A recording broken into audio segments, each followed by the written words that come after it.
Good afternoon, everybody. Welcome to today's webinar. We are going to give it a few minutes for people to come on in. We'll start in about 1 minute.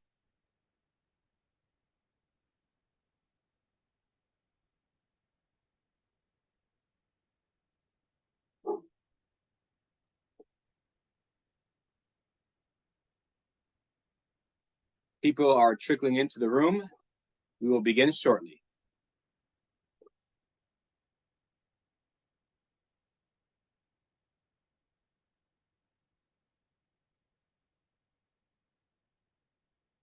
Good afternoon, everybody. We'll start in about 30 seconds.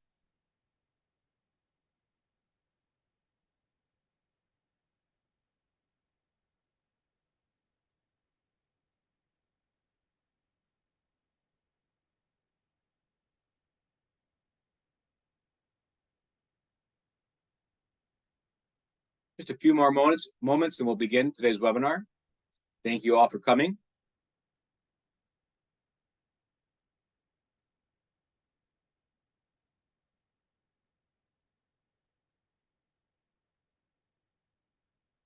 All right, we'll start. Well, good afternoon. Welcome to the Indiana Youth's webinar on Better FAFSA and 21st Century with Indiana legislative updates with the Indiana Commission for Higher Education. My name is Nathan Four. I am the program's officer for our College Career and Counseling Initiative here at IYI. We are so glad that you joined us for today's presentation. We're grateful for a chance to connect as a community of Indiana youth workers that remain committed to meeting the needs of our youth and children. For those that are not familiar with IYI, our mission is to improve the lives of all Indiana children by strengthening and connecting the people, organizations, and communities that are focused on kids and youth. Ultimately, our goal is to be here to support you, the youth workers, who are on the front lines working with the youth across our state. Before we begin, I'd like to share a few pointers that will help you engage with today's webinar. For any technical support issues, use the chat feature to send a message to Tanner Pickett, IYI's registration manager. He's behind the scenes to assist you. Use this feature to converse with the group as well. We will send out a PDF of the slides to all participants after today's webinar. We also encourage you to ask questions, so please use the QA feature for any that you may have, and we will get to as many as possible. We will also try to save time at the end of today's presentation to answer all questions that have not been answered or addressed. Later today, you will receive an email with a link to complete an evaluation for this webinar. Please take a few minutes to let us know what you thought about today's presentation. And if you do not receive that evaluation email, check your junk email, as it may have been directed there. Once you complete the evaluation, you'll be redirected to your certificate of participation. Like all of IYI's webinars, today's webinar will be posted on our website if you'd like to revisit a portion later or share the opportunity to listen in with your partners. So what is going on with Better FAFSA? I feel like we've all been waiting for this to drop for some time. In the meantime, what can we do to best prepare ourselves for Better FAFSA, and what can we do to best prepare our youth? We'll look to answer those questions and dive into 21st century updates and look at other legislation affecting college and career readiness. We are lucky to have Hillary Deardorff from the Indiana Commission for Higher Education. Hillary serves as the Director of K-12 Outreach with the ICHE. In her role, she oversees the outreach team, made up of 8 outreach coordinators who live and serve in different areas around the state, who support 21st Century Scholars Program. We're very excited for today's presentation, so let's get started.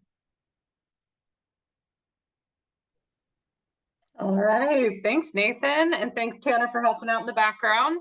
Like Nathan said, my name is Hillary Deardorff. I am the Director of K-12 Outreach for the Commission.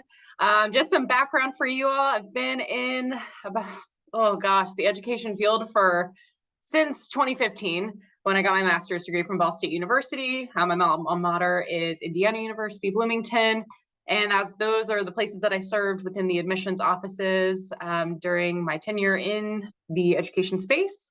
So just for your background, I have a background in admissions, have that background in college readiness. So that's kind of what I'm stepping in through this K-12 outreach space for the commission, kind of bringing those talents in and being able to expand upon those at a state level for you all. I'll go ahead and share my screen for you.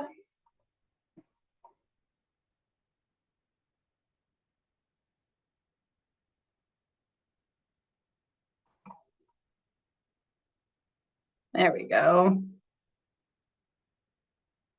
Okay, so we're going to start off with kind of going through our agenda today. We're going to talk about the Better FAFSA, right? Everybody wants to know what's going on. You're not alone. We do too. There are a lot of things that are unknown right now still. So we'll go over some big changes, things that we still are kind of unsure about and waiting for some guidance on as well. We'll be able to share that information with you all. We'll talk about some of those legislative updates regarding the FAFSA specifically in 21st Century Scholars, give some updates there, do a little bit of a state financial aid overview for you all, and then provide some resources that you can utilize to help your communities, whether it be at the high school, community foundations, universities, things of that nature as well. Feel free to, again, send those questions in the chat. I'm going to try to look at those every once in a while, answer them while I'm on here, but I'll definitely be able to save some time at the end and make sure we can get those questions answered as well. All right, Better FAFSA, what we know right now.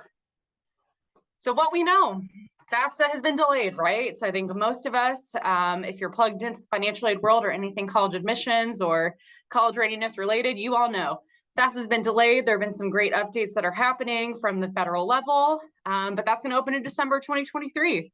And when we continue to ask when that date is going to be, straight from FSA, the Federal Student Aid, it's December 2023. So when we know the date, you'll know the date. We'll be able to communicate that out as widely as we can.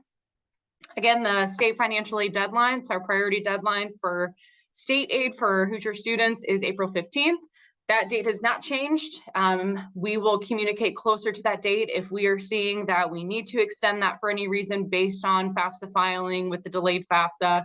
We're going to make those calls as we see them. So stay plugged into us. Connect with me. I'll give you our contact information at the end if you'd like to get updates from the commission if you're not already getting those as well. And then other dates and deadlines, please encourage students and supporters to check college and university specific deadlines. I saw some of our colleagues from the college level joining in here, especially from admissions offices as well. Make sure you connect with them. Make sure you are aware of those institutions that your students are applying to or interested in and see if they have specific deadlines when it comes to that financial aid piece. So we know we don't make this easy for students just in general. There's so many different layers, but as long as you're informed and are able to communicate that to students, I think many of them will be ahead of the game so far before that FAFSA opens. All right, so FAFSA changes. Why was that happening, right? So from a federal level, FAFSA simplification. That's why FAFSA changes due to the Future Act and the Simplification Act. Both were passed in 2019 and 2020 respectively.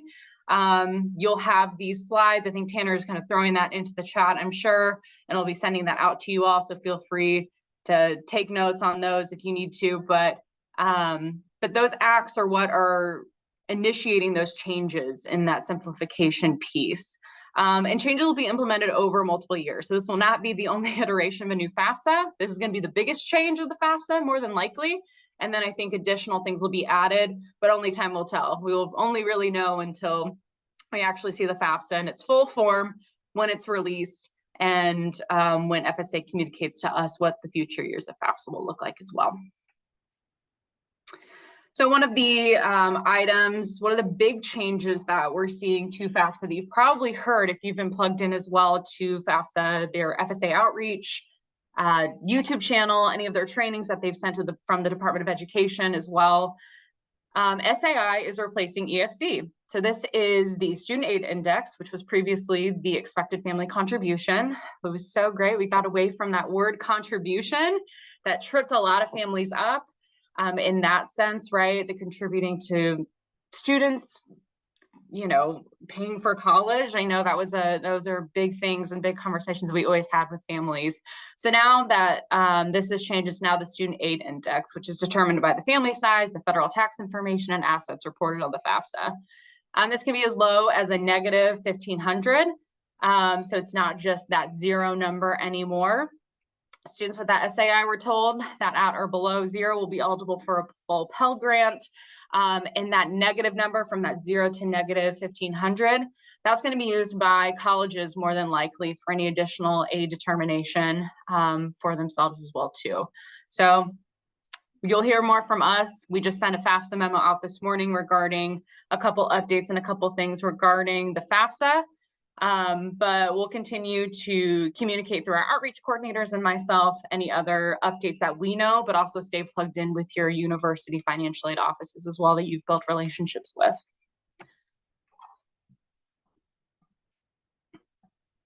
Okay, the IRS DRT to FADDX. So previously, if you've heard of the IRS data retrieval tool, that was the opportunity to be able to pull your tax information into the FAFSA. A couple of us have probably had experiences with that as we are coaching students through or filling it out ourselves as well. That is now changing to the Future Act Direct Data Exchange.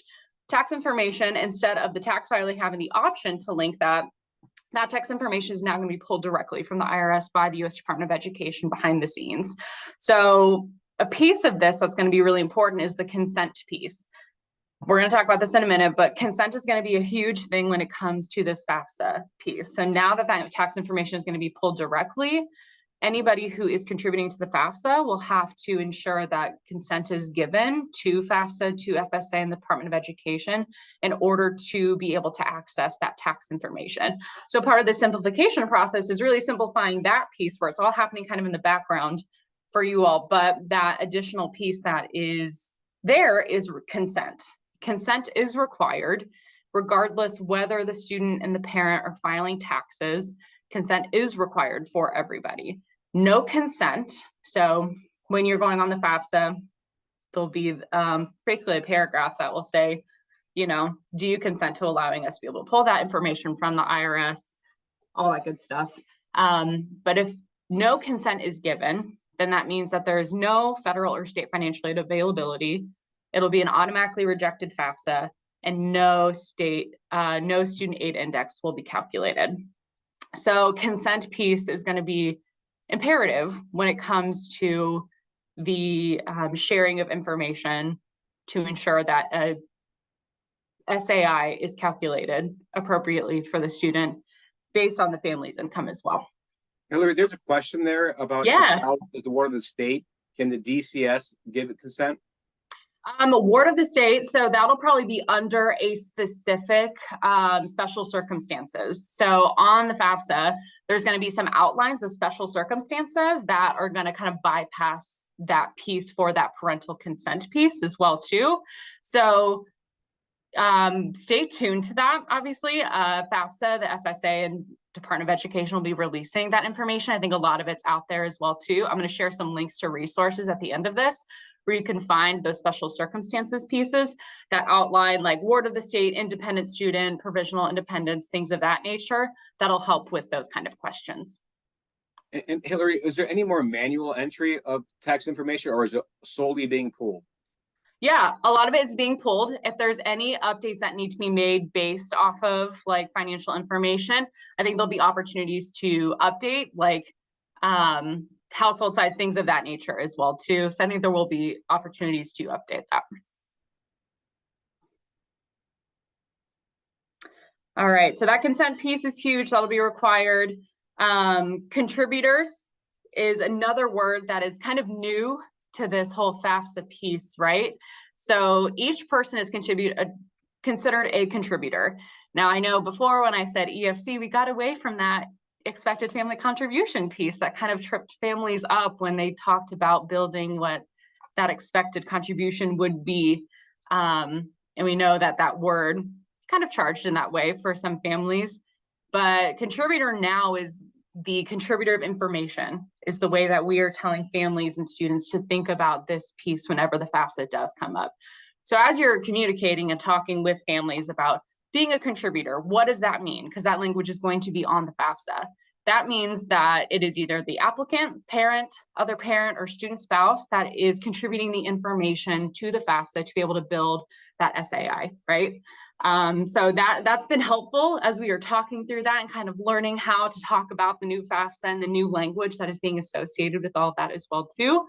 So that is a word that you will be be seeing on there as well. Individuals will log in with their FSA ID or their student aid account and will be identifying their roles.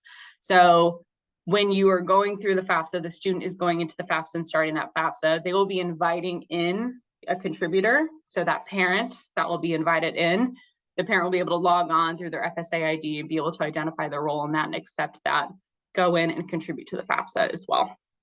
So all this to say, with consent, while a student or parent can enter information for the other person, it's not encouraged because of the consent requirement. So we know a lot of parents just fill out the FAFSA on behalf of their student. Their student does have to give consent as well too. So we hope that parents will sit down alongside their student if they're going to be helping them fill out the FAFSA and allow the student to give that consent themselves. Same for the student. If the parent gives the student like their information, say, hey, go ahead and fill it out. We hope that the parent will be there to be able to accept that consent as well. Quick question, Hillary. Mhm. How will consent work for children who are citizens but have undocumented parents? Yeah, that's a great question. So especially undocumented parents, that we're going to talk about that a little bit. We're waiting on some more clear information about how to get an FSA ID or how that consent piece will work for parents who don't have Social Security numbers, right?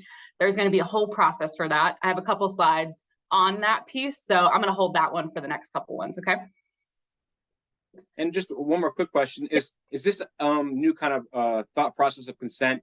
Is it going to be kind of clearly labeled or really Yes. marked so families know how important it is? Yeah, absolutely. Throughout the FAFSA, there is going to be information about consent, and also at the very beginning, I believe, on the prototype, when we looked at that, there was some information about the consent piece, what consent means, why it's important, and what will happen if you do not give consent. Awesome. Great questions, everybody. Keep them coming. And I'm going to try to answer as many as possible. I will be very open with you, right? A lot of this we don't have answers for yet. I think FSA is trying to figure this out as they are building it out, right? At the same time, they have a lot of great simplification opportunities that are happening, but they also know that there are those specific instances and those specific scenarios. So while you all are contributing scenarios, that's great. Those are things we want to think about and things that we want to see. I just may not have the answer you're looking for quite yet. Still a lot of time until December happens as well too. And FSA is kind of building out some great trainings and opportunities to help us identify those student scenarios as well too. Okay. So when we talk about the contributor piece and consent, a lot of those questions that if you have been a facilitator or somebody who has helped with students and families filling out the FAFSA, the who is the parent question comes up a lot of times, right? So I wanted to provide this. This is something you can look back to. This was shared by the FAFSA 2023 counselor workshops that happened this fall as well. So I stole this from them, from Bill and all of our friends over there. So this is helpful, right? When we do a step-by-step, who are we identifying as contributors for the student on the FAFSA as parents? So when we talk about biological or adoptive parents, those are the parents that we are looking at. If you have that married or unmarried and living together situation, then both of those parents are going to be listed on the FAFSAs. Both parents will need an FSA ID, right, in order to contribute to the FAFSA for the student to be able to submit that FAFSA.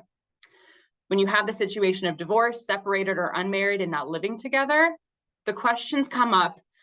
Previously, if you are familiar, previously that was a question of who did the student live with more, right? That was a pretty easy question in the sense of there are 365 days in the year. There's usually like a pretty good, like who had more days at so-and-so's house, right? But the question that has been issued from FSA and the Department of Education to us when we are determining the parent in that situation is who provided more financial support in the last 12 months. And if that is equal, which parent has the greater income and assets in the last 12 months, right?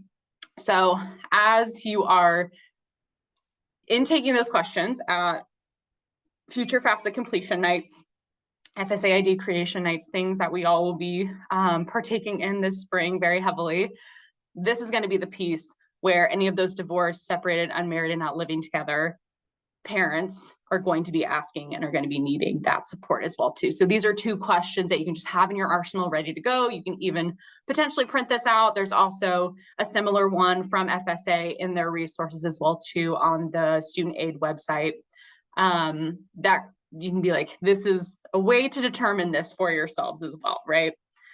So from that piece, whenever they can answer those questions, if the parent is single and then they're the only person listed on the FAFSA. If the parent is that remarried piece as well too, when you identify who the parent is that you're putting on the FAFSA, if the parent is remarried, then the parent and the step parent are listed on the FAFSA, and both of them will need an FSA ID to contribute to the FAFSA as well too. And then widowed and not remarried, single parent listed on the FAFSA as well. So hopefully this can be helpful for you all. You've probably seen similar things in the past as well too, but really those middle questions are the things that have changed when you're determining parent. So a little more information when it comes to that FADX and contributors piece. We talk about marital status and tax filing status. It still impacts the information required, right? So kind of that next level step from that breakdown. If you have a married filing jointly 2022 tax return with the current spouse, you have 1 contributor section, 1 consent, and the combined tax info transferred from that Future Act data exchange. If you have a married and you filed separate, right, in the 2022 tax returns, again, if anybody's new to FAFSA, we use the 2 years prior tax return. So for this FAFSA, you'll be encouraging families and students, right, to make sure that they're aware of and know of their 2022 tax return information as it gets pulled by the IRS. That married filing separate 2022 tax return, right? So that separate piece, 2 contributor sections, 2 consents, and separate tax info transferred into FADX. And then single filing with the 2022 tax return with a single type filing status, 1 contributor, 1 consent, tax info transferred via FADX. So I know this is a lot of information. It's going to take a few times probably to walk through it and to like get the hang of it as well if you're new to this. I know it did for me. It took a little while. It took a couple practice runs as I was working it out myself with families, things of that nature. But hopefully these 2 slides can be helpful in kind of determining that in some of those situations that'll be coming up pretty frequently for you all. All right, so the big thing right now, right? So as we are leading up to FAFSA, federal student aid account, which has been known as the FSA ID, right? Those are the things that we're focusing on right now. And we hope that you all are focusing on as well with your students, especially if you're in the high school space, encouraging families and students, everybody to get an FSA ID so they are ready for that FAFSA. So some changes that you are seeing, that you will see when it comes to the FAFSA. Users are going to be presented with the same questions on the account creation process. So creating the account should look similar, shouldn't be too different from what we have seen and what we have gone through as well. Students and family members who will be contributing to the FAFSA will be doing that at the studentaid.gov account. Persons with a social security number, so contributors, parents with social security numbers are confirmed through the Social Security Administration. Those persons without social security numbers, so that situation that Nathan gave, right? The student who has undocumented parents who may not have a social security number, that's going to be confirmed through a new match with the credit bureau, which is coming soon. I think FSA released some information as well too, but that's with our state financial aid director right now. She's looking at all of that and going to be communicating with me, my outreach team, on how we can communicate that to all of you as well too. So stay tuned. As we lead up to December, we'll have more information for you on that when we know and have our questions answered as well too. I just saw a question from Julie pop up. If a family has an older child who's done a FAFSA in the past, and is the FSA ID the same, or do they need a new one? Great question. The FSA ID is like unique to the person. So if you have parents who have an FSA ID because they have that older student, they will use that same FSA ID for that younger student who's also filling out the FAFSA. So you can think of that like as that assigned tax number or that social security number, right? Unique to you, it's not really going to change in that sense. And that's how you're identified in the studentaid.gov system for FSA and for the Department of Education. Great question, Julie. Thank you. FSA ID must be set up and confirmed before filing a FAFSA because of the consent requirement. So we talked about that consent piece and how contributors are going to identify themselves, right? And they're going to be able to sign in with that student aid account, be able to consent during all of that. But something that has changed, that is a huge deal, in my opinion, when it comes to, so if you're going to take anything away from this, right, it's this, in my opinion. FSA IDs must be set up in advance of FAFSA completion nights. This is a huge deal. It could take approximately like 3 days for an FSA to be like an FSA ID to be ready to be used to file a FAFSA. So those evening events where you're doing FAFSA completion nights, it'll be imperative to try to encourage students and families that if at all possible, a couple days in advance of that night to already have that FSA ID done. Or you may have to host an FSA ID night where you come in, get everybody all like ready to go with those FSA IDs, and then maybe a week or two later, you're filling out the FAFSAs with all of them, right? This is going to take some creative brainstorming on all of our parts and how we can encourage and communicate this out to families and students. But we've even seen for some scenarios, which we imagine this was a busy time, there may have been some things down with the studentaid.gov website. They're probably putting up their prototype, things like that. It could even take up to 7 days to get that FSA ID. But what we're seeing normally is that 2 to 3 day range on average to receive that FSA ID and be ready to fill out that FAFSA. So again, it is not recommended to plan to create an FSA ID and file the FAFSA in the same day.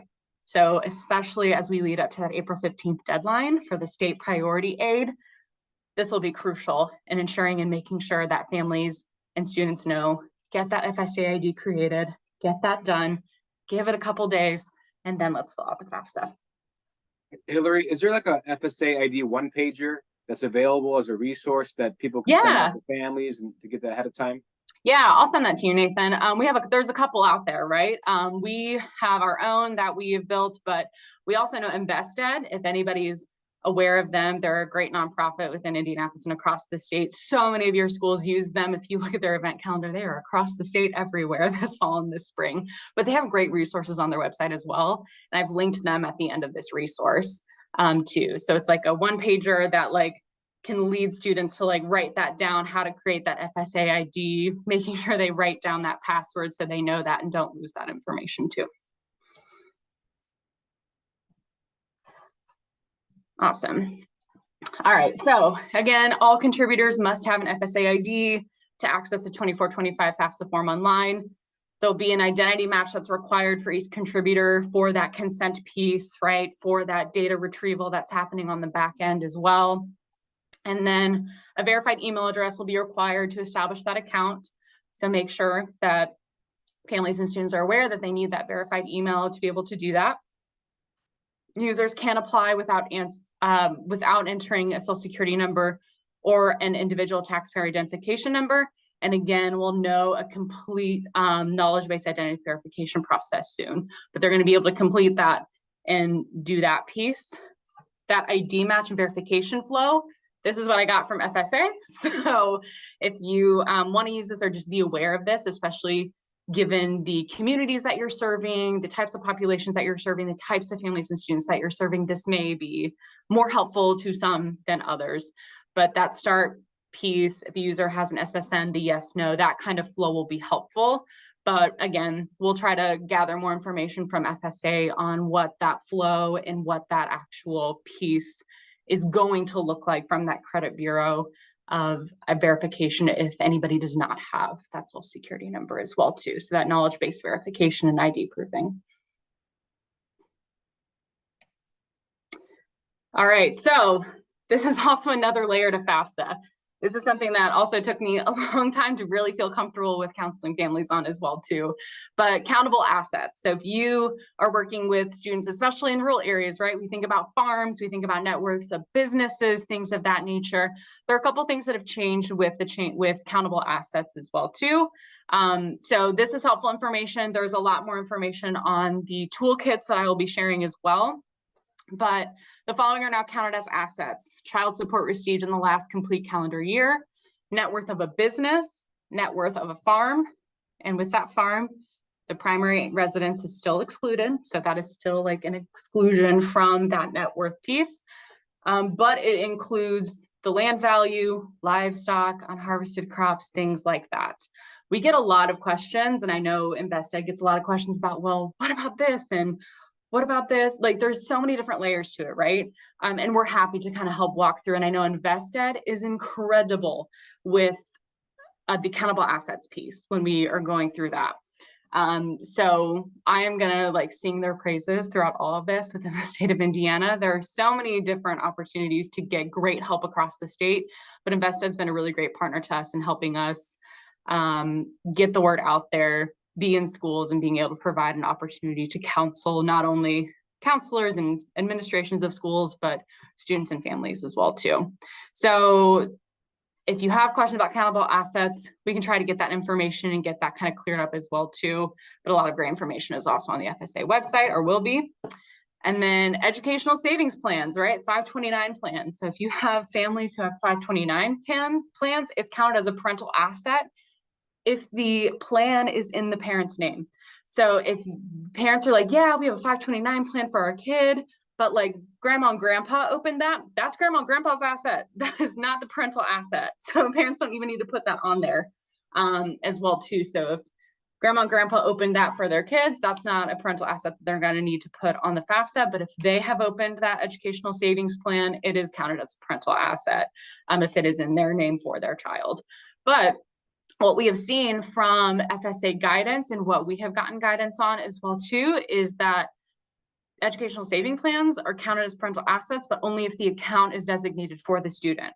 So if there is an account that is designated for the student specifically, that would be assets for that student. But if that account is not designated for the student, then that parent does not need to be putting that and counting that as a personal asset from what we have seen and what we have gathered from FSA as well too.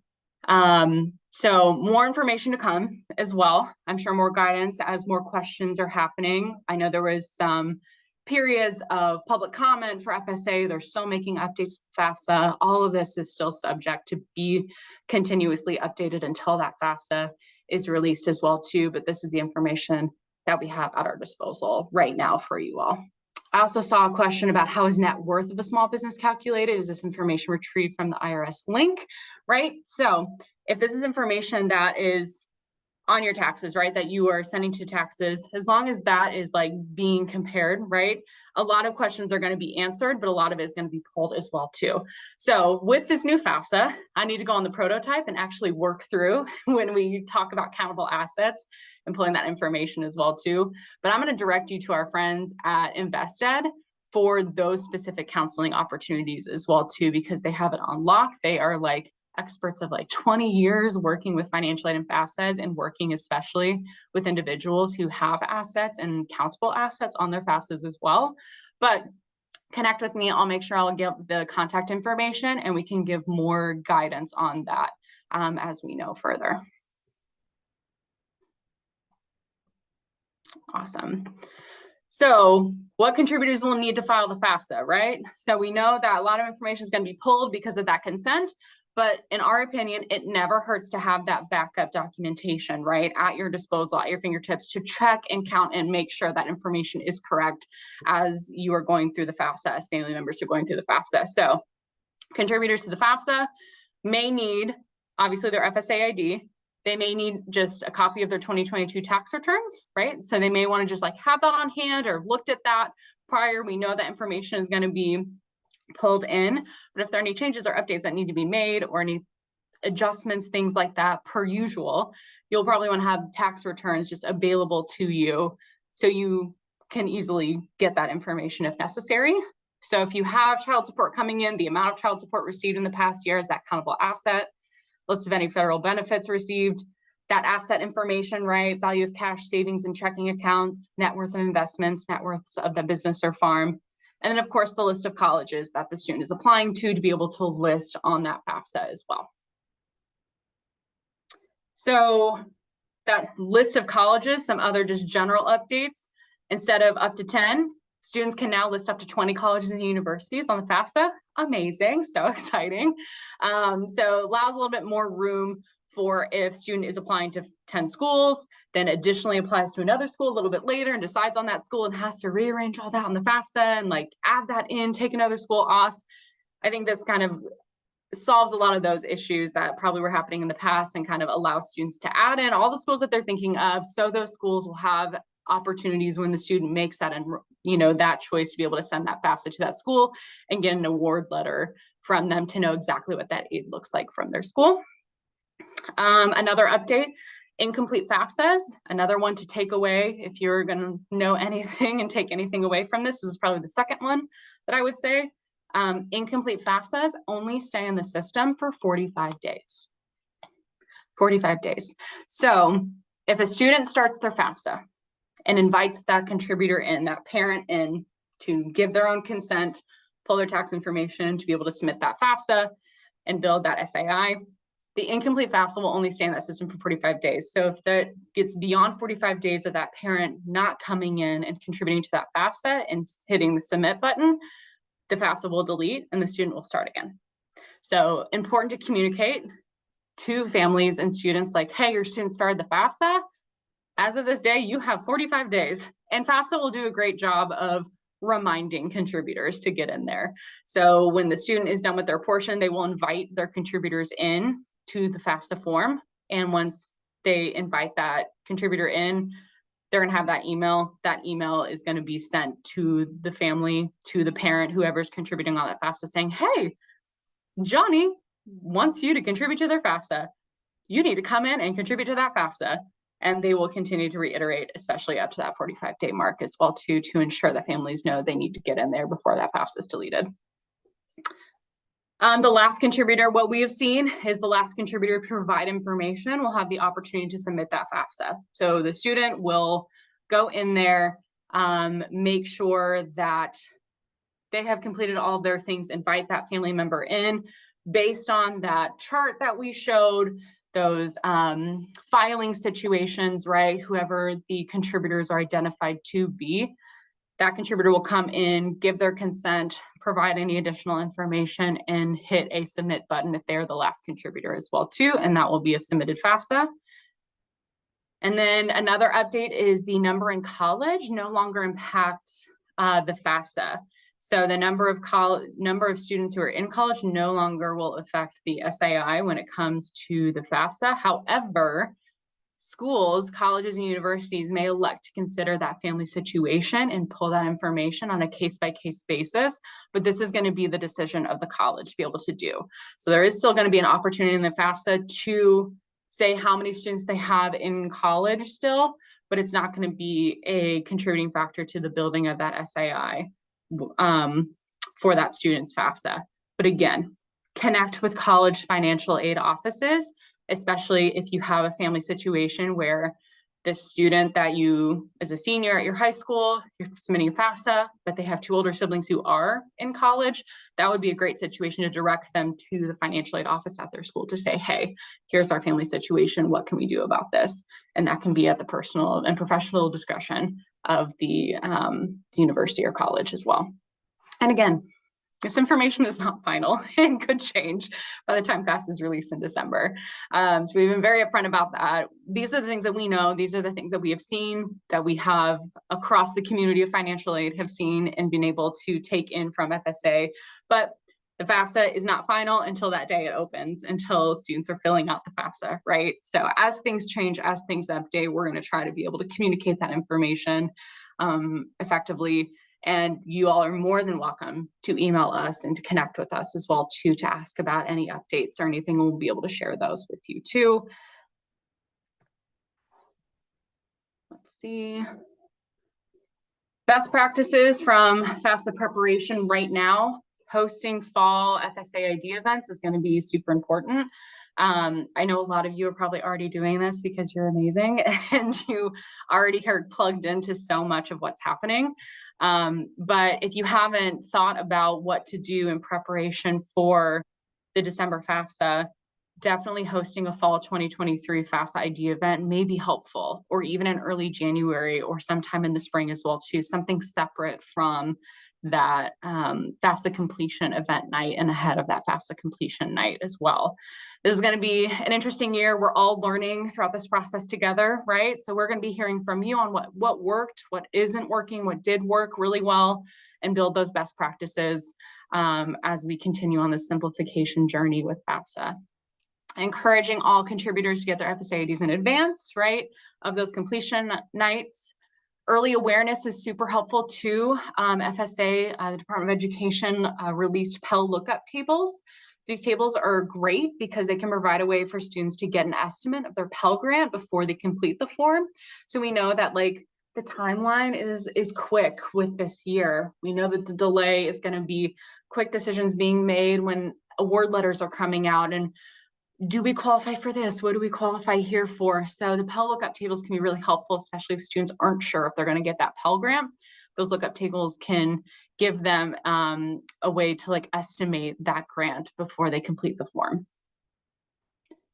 Start identifying those potential special circumstances. You all are thinking about this here, right? Because you were sitting there, I mean, like, what about my student? I know I have this student. I know I have this family situation. This is great. Start thinking of those and start gathering that information from FSA and their resources. Ask us questions. Ask questions of InvestEd and FSA as well too, or even straight from studentaid.gov.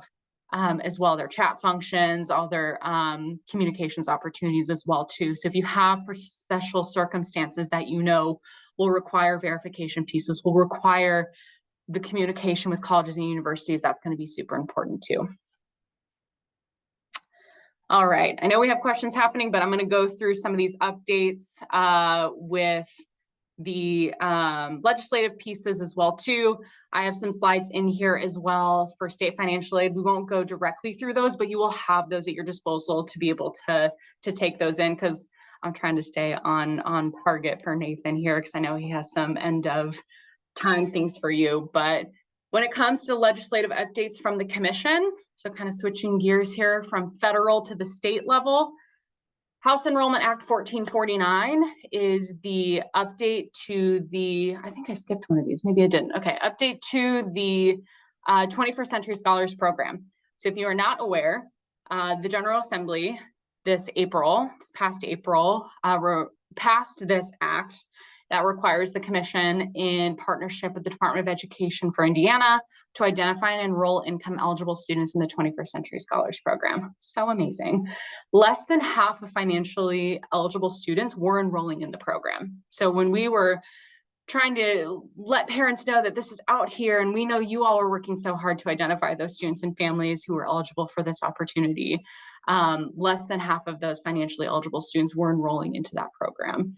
Automatically enrolling all income eligible students in the program removes the barrier that students and families faced, right? They had so many things that they were worried about. The last thing they need to do is fill out another application to another thing and self-identify in those ways as well too. So we know that there were a lot of barriers and a lot of things that came with that. But with this auto enrollment piece that we were doing, we have auto-enrolled the class of 27 and 28 and are finishing up the enrollment of class of 2029, so current 7th graders. And after auto-enrolling those eligible students so far, we were able to more than double the amount of students enrolled to over 40,000 students in the 21st Century Scholars Program, which is amazing.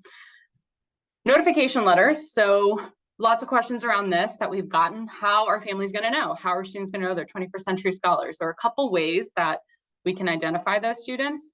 Notification letters, they were projected to go out in October. We are still waiting for the Department of Education to give us census data. Census data meaning that all of your schools, if you're in the high school level, report to the Department of Education, here's who's enrolled in our school, and here's how many students we have, and all that good information. Department of Education puts that all together into their system as well too, and then shares that information with us, and that's what we put into Scholar Track, which is our system that tracks 21st Century Scholar award completion, SSP requirements, all of that good stuff as well. So letters will be sent out to families and students once we have that information, which we believe is soon. So we're in communication with the Department of Education to get that updated information. We're going to update addresses, make sure students are in the proper schools, in Scholar Track on rosters, and then those letters will be going out immediately after that. If anybody has not been auto-enrolled into the 21st Century Scholars Program, they will still be able to apply as they have been before. The application worksheet that you all may be familiar with is with our state forms office right now. We're getting that updated for this year, and we will be releasing that after letters go out to automatically enrolled cohorts. So anybody who did not receive a letter, but you believe should be enrolled into the program and wasn't automatically enrolled to the program for any reason, then they can apply to the program as they have been able to. So again, the automatic enrollment removes the application, makes the Scholar Pledge an opt-out for parents and guardians. So parents and guardians don't need to sign anymore to acknowledge and be aware of that pledge. Students will continue to sign that pledge though in their Scholar Track accounts. It's just going to be a click of the button instead of them signing that worksheet paper and acknowledging that piece. And then exciting news for anybody who works with 21st Century Scholars, you no longer only need the Scholar ID or the Social Security number to create an account for a student. Students can now use their STN, which may be helpful for anybody who's in the school because you all probably have that information pretty easily available to you and can pull that information directly from your school SIS forms as well too. But if they were auto-enrolled and didn't receive, I saw that question, if they were auto-enrolled and did not receive the notification for any reason, reach out to us first and foremost. We can make sure that we have their most updated mailing address. That may be the piece. So we're mailing letters home. So that may be the piece of that, but you all can see that information in Scholar Track. So if you have a Scholar Track account because you are a counselor and you work with your students who are in the, who are auto-enrolled into 21st Century Scholars are going to show up as approved pending pledge. So that is the type of student that you're going to see. That's the same with foster care students. If you've had a foster care student get automatically enrolled into the program as well. But you'll see approved pending pledge. That means that a student has to create their account, go in, accept that pledge at some point, and then they will move from pending pledge to approved as well too. So that's a pretty easy way to determine on your rosters approved students who probably manually applied to the program versus approved pending pledge students who are auto-enrolled into the program as well. And Jen, I'm so sorry, I missed that question earlier. Does a 45-day rule apply to creating FSA ID? I don't believe so. I believe you can create an FSA ID, and once you create that FSA ID, it'll be your FSA ID. And I don't think you have to do anything within the 45 days for that. Okay, so if you weren't aware of the 21st Century Scholars Award, it's an amazing program, pays up to 4 years of full tuition at Indiana public colleges and partial tuition at approved Indiana private or proprietary colleges. The list of schools are on our website, learnmoreindiana.org. So feel free to go on there and check those out and encourage your students to look at those schools to be able to utilize their award. And other institutions offer supplemental scholarships and incentives as well to help pay beyond tuition as well. If you weren't aware of eligibility requirements, these are eligibility requirements: U.S. citizen or not eligible non-citizen and an Indiana resident, automatically enrolled or applied in the 7th and 8th grade years, agree to the Scholar Pledge, which they will do when they create a Scholar Track account, and then they must graduate with a 2.5 cumulative GPA on that 4.0 scale, graduating with a Core 40 diploma, and completing the Scholar Success Program and Scholar Track. They also must meet financial means testing, which is going to be released during their sophomore year. So the sophomore year of the student's high school career, they will get the information about financial means testing for their specific cohort from now on. And they must fill out that FAFSA by April 15th of their senior year of high school. So those things haven't really changed when it comes to the eligibility requirements. And I feel like I did miss a whole slide about our Enrolled Act for 167. So I'm going to go over that really quickly with you all. Senate Enrolled Act 167, we just sent out a FAFSA memo about it today. That is the mandatory FAFSA piece. I think when I was updating these slides, I may have deleted that slide. So I'll add that back in and I'll send it back out to Nathan and make sure you guys get that slide as well too. But 167 mandates the completion of a FAFSA. FAFSA completion is super important in determining an opportunity for students to matriculate into that next step of their education beyond high school. So with this graduation requirement, it is not going to be a requirement that holds up students necessarily as well too for graduating. So students will be able to opt out, or a school will be able to waive a student's FAFSA. So before April 15th, as long as the school has made 2 opportunities and communications to students after April 15th, the schools can waive the FAFSA requirement as long as they've made those 2 communications to students and families about the need to file their FAFSA, and they'll be able to do that on ScholarTrack. We're building that out right now, and we'll have that available for you all after April 15th. But before April 15th, if there are students and families that know, they're like, I know I don't want to fill out the FAFSA, I can't fill out the FAFSA for whatever reason. We don't need a reason for why they don't want to or they can't. We have a waiver that is available on our website, and I'll make sure I send that information along to Nathan to be able to share it with you all as well too.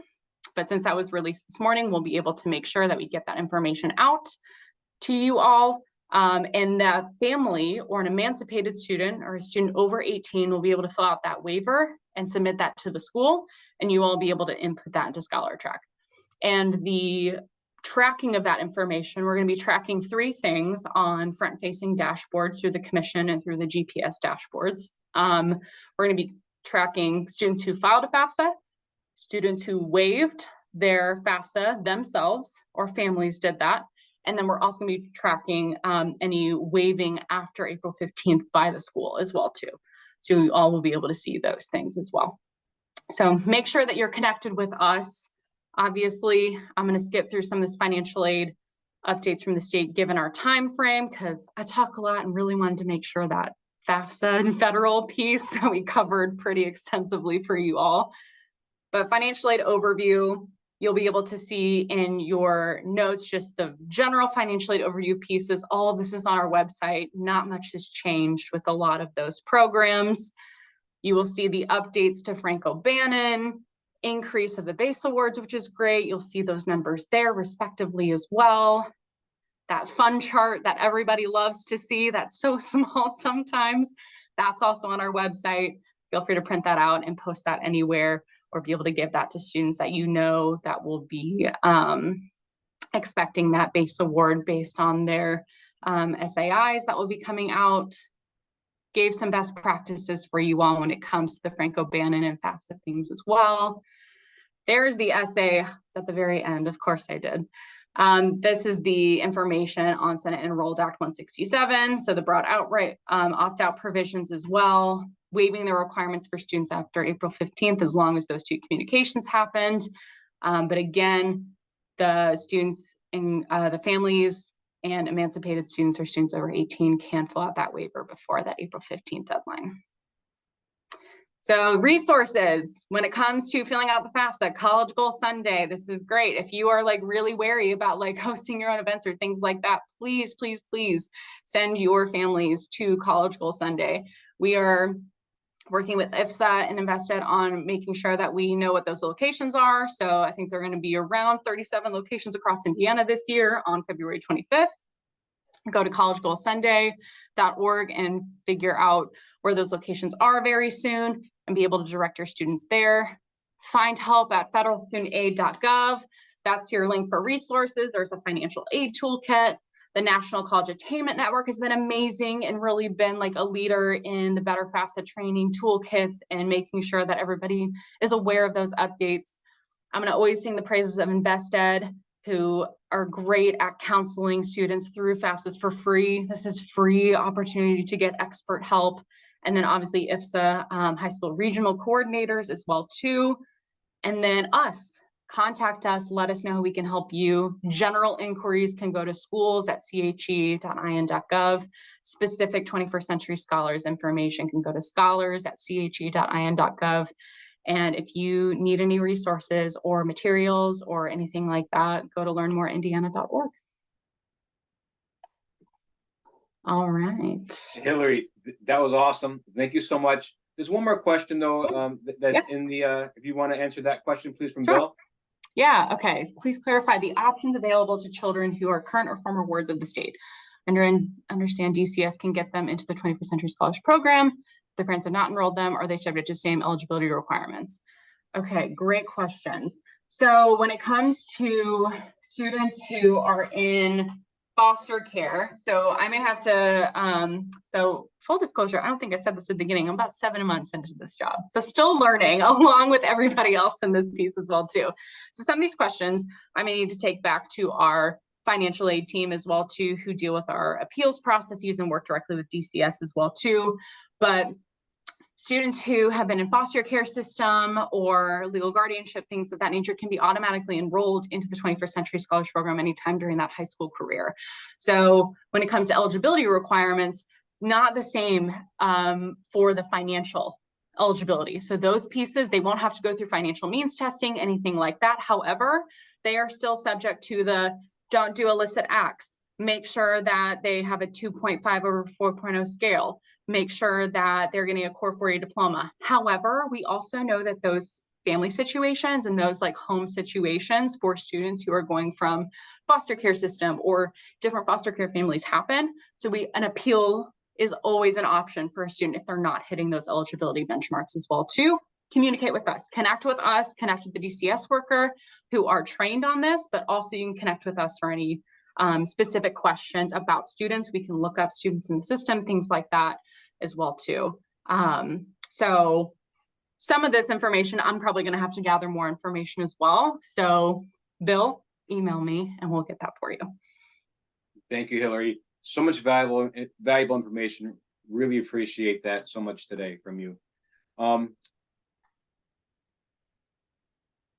So just kind of as a reminder, today's presentation from Hillary, all those resources.